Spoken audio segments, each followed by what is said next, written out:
Fight fans, talking about Carl Perza MMA today. I'm with a returning guest to the show. This time, UFC fighter getting ready to make his UFC debut, taking on Jai Herbert, Manitoba, Canada, April 18th. He is Mandel Nallo. Mandel, what's up, my friend? How are you?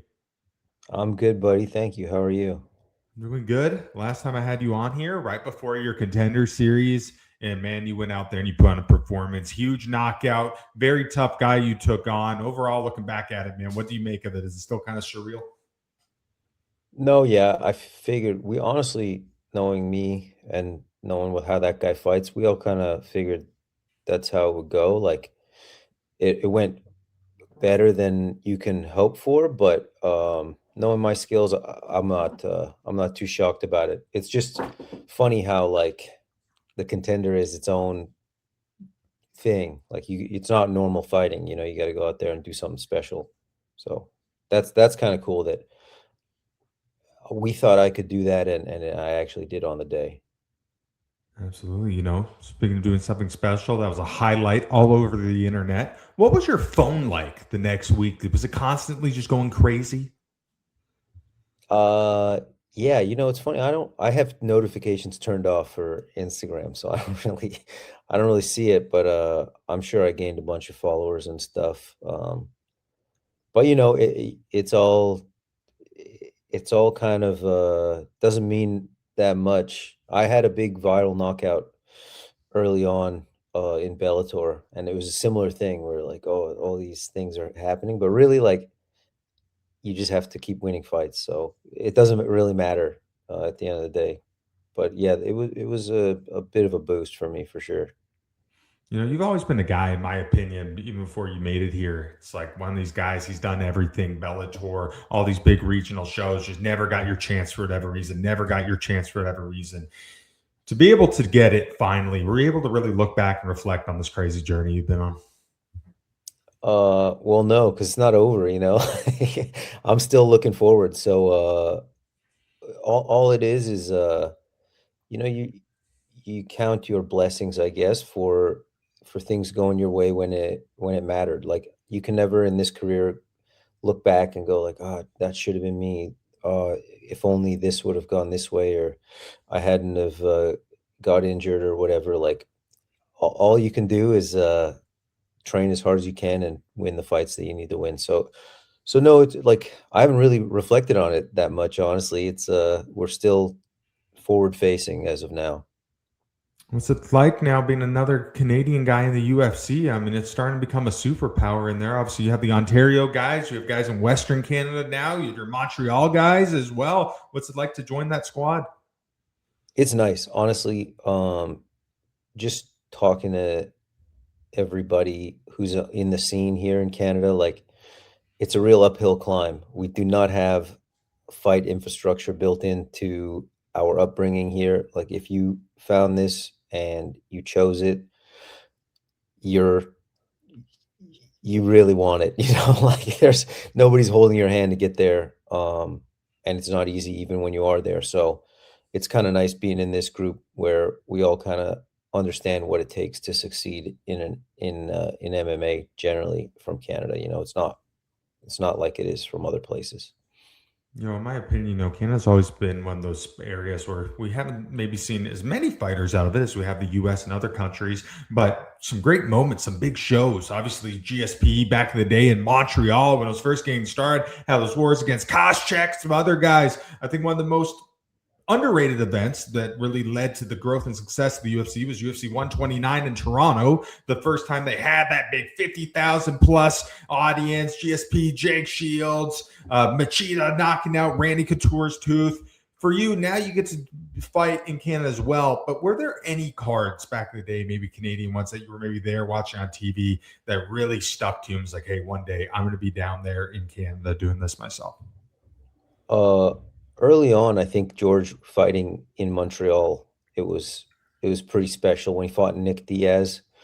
I was there, and when he fought Carlos Condit, I was there in the arena, and it was like, it's pretty special. And not just George, Ivan Menjivar fought, I remember, and he hurt himself in the back room warming up, and he like, it was bad enough that he thought maybe he should pull out from the fight. But he's like, no, I put in all the work. Like, I got to do this. And he went out there and he scored a bonus. Just like things like that. Really seeing the human side of guys, because I was in the gym as a young kid, and understanding what it takes to be there.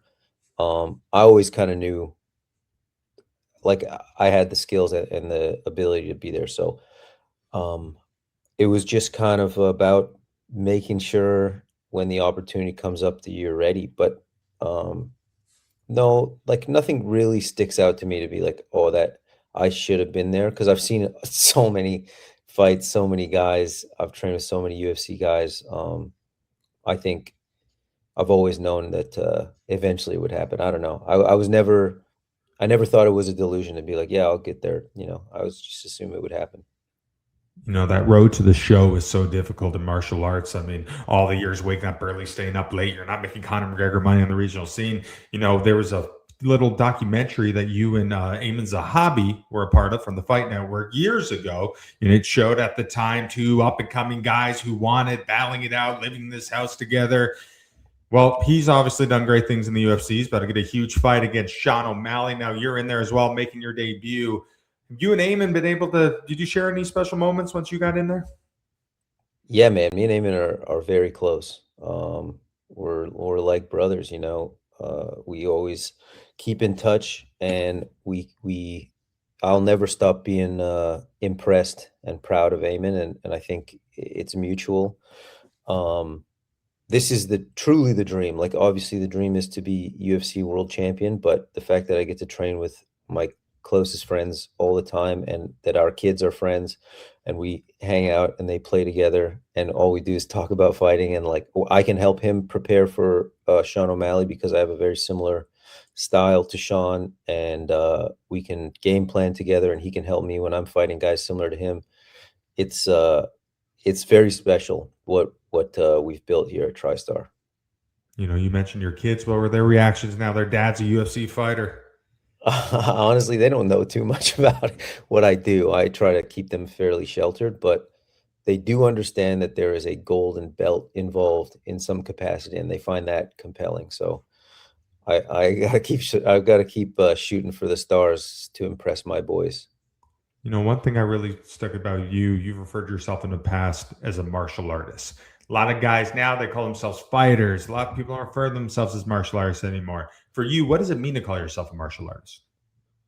I think to me it's more about loving the game, and loving the learning of the new techniques, trying to improve yourself, not as a competitor, but just as somebody, maybe even as a teacher, somebody who can impart knowledge on other people, um, and just continuing to innovate yourself and your style, and be creative, without just focusing on what it takes to be, an athlete, because I think that's an easy way to have a short career. Like, here at TriStar, you could you could talk to any one of the guys who've been here for a decade plus, and their technique is amazing. They can teach you any move you want to learn. They can teach you, any trick from any position.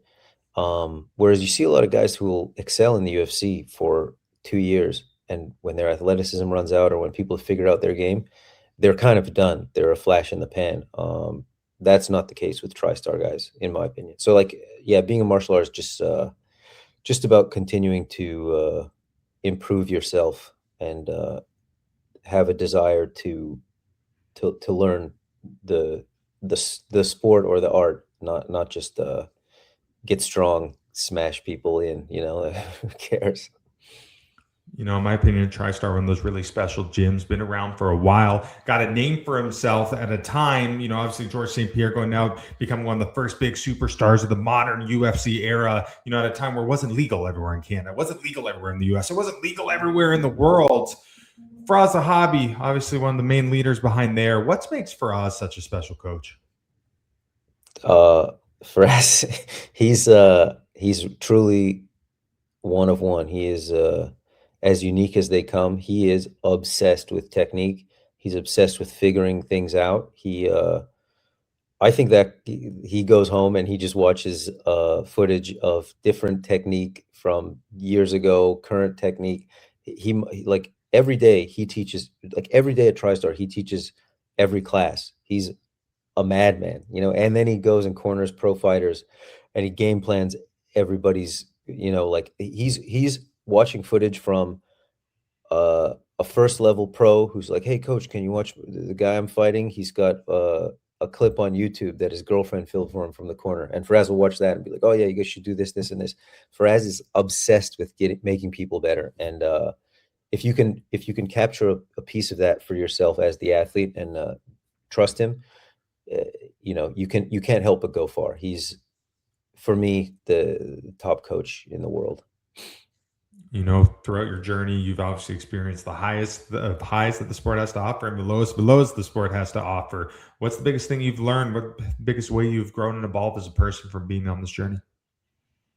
You got to understand that, and this is not to this isn't to diminish the value of the sport, but people need to understand that uh like the destination is unclear, and the day to day is the most important thing. You have to just do do the minutia, do the monotonous day to day, and find joy in it, in order to succeed. There will be big swings, and you'll feel very low sometimes, you'll feel very high sometimes, but you have to stay relatively neutral and understand that a loss doesn't define you and a win does not define you. You cannot be so excited about a win that you change your whole life and allow new people in. You just have to understand that the the the small stuff is what really matters. Being able to train with your friends every day, being able to travel and learn from great martial artists. That's the thing that really. That's what the sport is. Being Conor McGregor, being a superstar, that's cool, but that's realistically not the case for most guys. And understanding that if you do the work, something good will happen. That's my takeaway. That's what keeps you on the like that's what keeps you steady when things are shaky, because things are very frequently shaky, especially on the regional scene. But I'm sure UFC guys too, that you hear all the time, their lives are not set just because they made it to the UFC. Did you ever have moments in the journey where you thought of just calling it quits? No, honestly, maybe I'm crazy, but I was just like, yeah, I'm good enough. Something good will happen. Like I was never, ever like, oh, I gotta hang it up. I gotta get a real job. Like I was always like, this is what I do, and it'll work. I maybe I'm a freak, but no, never, not even a little bit. Well, it worked out for you. You're making your UFC debut April 18th. You're taking on Jai Herbert, big fan favorite. Overall, what do you think of him as an opponent? I think he's a cool fighter. I think maybe he's underrated by fans. People don't understand how good he really is because his record is a little spotty in the UFC, but he's fought all quality opponents. And like outside of, who did he get finished by? He got finished by Trinaldo, who's a monster, and he was winning that fight on the cards before he got KO'd. And then Topuria, who like is top pound for pound guy, maybe what, top 3, top 4. So like he's extremely hard to finish. He's always entertaining. He's got very clean technique. I think he's a cool guy, and it's great to fight a guy who's known. You don't want to enter the UFC and just fight another random dude, because as far as the fans are concerned, I'm a random dude. Nobody really knows who I am. And if you fight another random dude, they don't know how to place you. Well, let's say you have a great performance. It's like, okay, we don't know who that guy is. But if you have a great performance against a guy like Jai Herbert, then all of a sudden people understand, oh, Ilya had a great performance against Jai Herbert. Maybe this guy can have a similar career path to Ilya, it's much, much better for me. And that makes it exciting.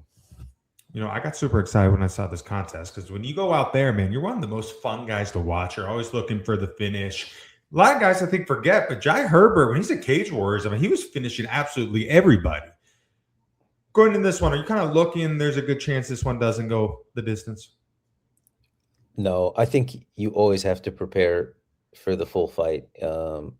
luckily for me, it never has gone gone the full fight. But if you assume it's going to be a finish, bad things will happen. So you have to put every thought of that out of your mind. Even if it's a terrible mismatch and you think you're like the worst fights I've seen my friends have are fights where the whole gym was like, this is gonna be brutal. This guy's gonna get killed. And then, you know, it's harder than it looks, and all of a sudden we're like, oh no, that sucks. So no, you always prepare for a tough fight, and then whatever happens, happens. You got into the UFC at a very interesting time. It's the Paramount era. Now more people are watching it. It's more accessible. The bonuses are a lot better. What do you think of this whole new era that we're in? It's kind of hard to understand it right now because it's so new. Um, but I think that hopefully it grows the sport, because as as much as we're in the sport, so we understand, or like we think it's bigger than it is globally. Nobody knows about MMA. Um, being in the UFC does not mean you are recognized by the public. Nobody really knows who you are. Nobody even knows what MMA is, outside of this bubble of MMA fans. They kind of tangentially understand that it has something to do with a cage, and but they still think it's almost no holds barred or something. So hopefully it just continues to make MMA bigger, because it's the most exciting sport in the world. So how could more people not want to see this? Dana on the Contender Series, when he gave you the contract, said, "Love your fighting style, hate your age." You mentioned that, always trying to know that the journey's not over. There's more to come, more to come, more to come. Do you really feel like now is when it truly begins? Uh, no, it's been going, but there's a lot of road left, and like at TriStar here, we're technique first fighters, and we aren't guys that take a lot of mileage in our fights, hopefully.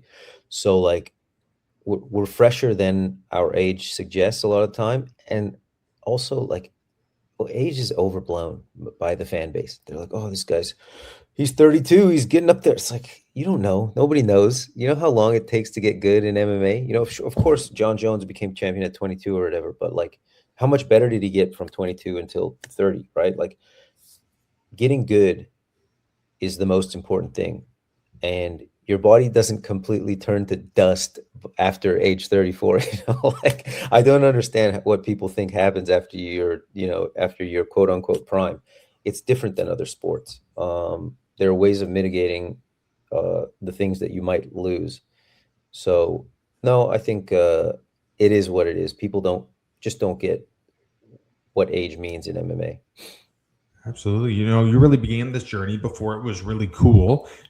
Back in the day, I mean, it wasn't legal everywhere. People thought it was crazy. It's like this barbaric, crazy activity.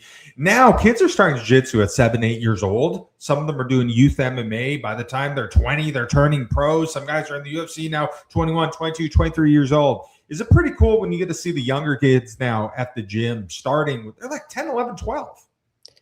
Yeah, I think like I've been very excited about jujitsu competitors, young jujitsu competitors. I think that they're they're amazing. Like the things that these 16-year-olds can do, they compete with adults and they win, and their technique is better than most adults.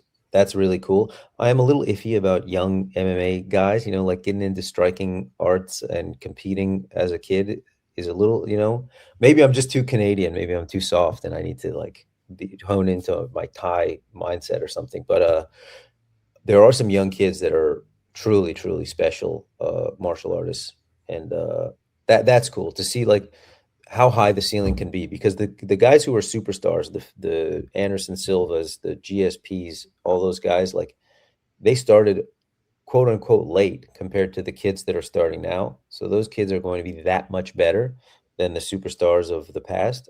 That's going to be interesting to see how high the ceiling can get.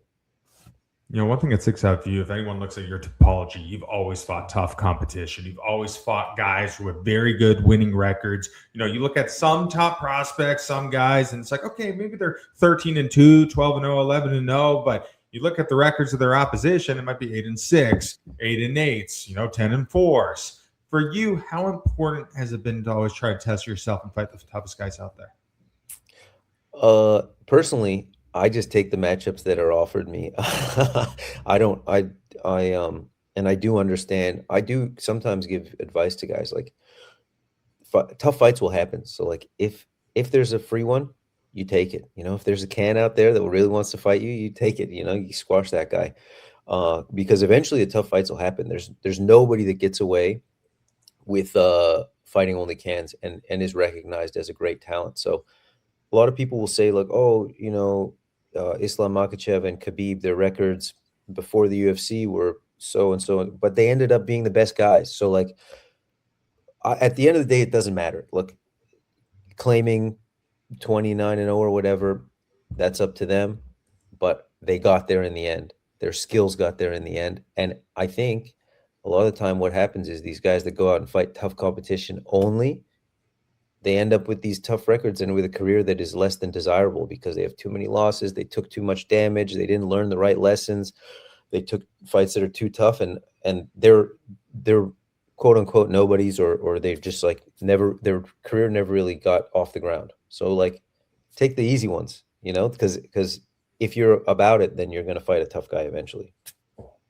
Absolutely. Before we wrap up here, I want to go through some big fights coming up in the UFC and I want to get your predictions on who's going to win some of these big ones. So in Miami, here in a couple of weeks, big co-main event, championship on the line. Josh Van taking on Tatsuro Taira. Do you have a prediction there? That's my fight of the year. I think that's going to be a sick fight. Underrated fight. That's not even the headliner, right? The co-main. Yeah, I think that's a sick fight. I'm a big Tetsuro Taira fan. I think he's very special, so I would pick him. And then the main event on that one, the vacant 205 strap. You got Yuri Prochazka taking on Carlos Ulberg. What a fight! Yeah, I got to go with Jiri. I think he's proven me wrong too many times. He is doing something special in there that I can't put my finger on, and he's just the more interesting guy. I like that fight though. I just haven't watched that much Carl Ulberg, but I've watched a lot of Jiri, and he's got something special. Now, the main event for the card that you're on, Gilbert Burns taking on Mike Malott. Mike Malott looking like the next big guy from Canada, getting his first main event opportunity here. Who wins it? You got to go with Mike. I mean, he's streaking. He's looking better than ever. He's got tons of power. His ground game is sick. You know, it's a step up in competition, but I think Mike is better than people know. So, and he's huge. Mike's a big flipping guy. And he's another technique first guy. I think Mike will get the job done for sure. Do you think it's important for the growth and development of MMA in Canada to have a guy like Malott go out there, really make a name for himself, become a big face in the sport? Yeah, I think that he's a good ambassador to like a second guy. I think George was the first and showed people kind of what Canadian MMA is. I think people do have a bit of they've kind of typecast Canadians as like, oh, you guys should be like George. I think Mike is probably the most like George of the talented Canadians that are in the UFC. But I think Eamon is also an amazing talent from Canada that maybe people just don't understand that he's very Canadian, but I think Eamon is also putting on for Canada in a big way. Absolutely. Jack Della Maddalena, Carlos Prates, another banger. Do you have a winner out of this? Crazy fight. I think Prates probably gets it done. Seems like he's got more power. But he could, what is it? The fight with Ian Gary, he looked like he got a little bit bamboozled by footwork and maybe pressure towards the end. So I don't know. I don't know. He's got gas. Like I think it's hard to get a read on Prates because he's got gas even though he smokes. People are like, oh, he's a smoker. He must have bad gas, but he doesn't. I think Prates, that left hand is a laser. Now the last one, I think I know who you're going here, but Eamon Zahabi, Sean O'Malley, like both the biggest card of all time. What should we expect in this contest? First of all, it's going to be very exciting. Neither guy ever is in a boring fight. And like people don't know how good Eamon is. They still don't know. And that's fine because they're going to be shocked. I think Sean O'Malley's going to be shocked. Sparring, as a 55er, sparring Amen is hell. You know, he's so tough. He's so good. He has so many looks. He's got the most uh interesting guard in terms of his striking. His striking guard is the most nuanced in the sport. Like, I don't know. I think I'm such a big fan of Amen. It's not even fair to ask me this question. I think Amen gets it done for sure. Obviously you watch the fights, you've trained with some of the best in the world. Do you get motivation off of these other guys? Yeah, of course. I think it's impossible to not be inspired by certain guys that go out there and do something special on the day. Like, and there are guys that like I'm not a like I don't really watch guys outside of fighting, so I don't really know their personalities. Um, but just seeing what some guys are able to do with the tools we're allowed, um, it's pretty cool. And like you have to steal from them. You have to go out there and try it, or like when you're watching fights, you have to put yourself into the opponent's mindset and be like, what would I do to this guy? Like, and there when a guy really surprises me, like Israel Adesanya when he beat Pereira for the only time, like that's like it was such an amazing thing to do because it was really his only way out. Nobody thought he could do it. He had clearly game planned for it, and he actually got it done. He actually did what he needed to do, and it was still a slim percentage chance of working. That sort of thing is so inspiring to me. It's not just like the shutout, oh, he did something amazing. Like it's guys that really they thought about all their options, they've exhausted everything, and they're like, oh, this is the technique I need to pull out to get the win. Obviously, there are going to be thousands of people in attendance in Winnipeg, thousands or millions watching all over the place, watching you fight. But you're fighting on a Saturday in April. The Montreal Canadiens are probably going to be action. The Maple Leafs could be in action. Do you feel like you have to fight hockey fans to watch MMA instead of hockey that night? No, I mean, hockey fans are going to watch hockey. What are you going to do? There's like all you can do as an MMA fighter, if you want hockey fans to watch you, is to score a highlight, and then it'll show later on in the day. But you're not you're not getting a hockey fan to watch you if they will have hockey to watch. Absolutely. All right, last question for you, Mandel. In a perfect world, what is the outcome April 18th when you make your UFC debut against Jai Herbert? It has to be interesting KO, score the 100K bonus plus the 25K bonus, and then maybe a cool call out will come to mind, and they give that to me, and yeah, that's ideal, obviously. Have you ever thought about maybe in Canada getting a big win and maybe doing like a Canadian themed celebration? Like, sometimes you see guys in Australia do the shoeies. How about the Tim Hortons roll up the rim after? Maybe something like this? I got to think about more Canadian stuff, I'm like, but that's not bad. But that's probably I'm not like I love Canada and I'm a Canadian, but I'm not like the Canadian, That's a Mike Mallet move. He's the one that'll do that. Absolutely. Well, Mandel, man, thank you so much for chopping up with me again. I can't wait to see the fight, and congratulations again, brother. You deserve this so much. I appreciate it, buddy. Thank you. Absolutely. That's it for us. I'm Carl Fruza. He is Mr. Rat Garbage. He is Mandel Nallo. You can watch him taking on Jai Herbert April 18th, Manitoba. Fight fans, don't want to miss it. Take care.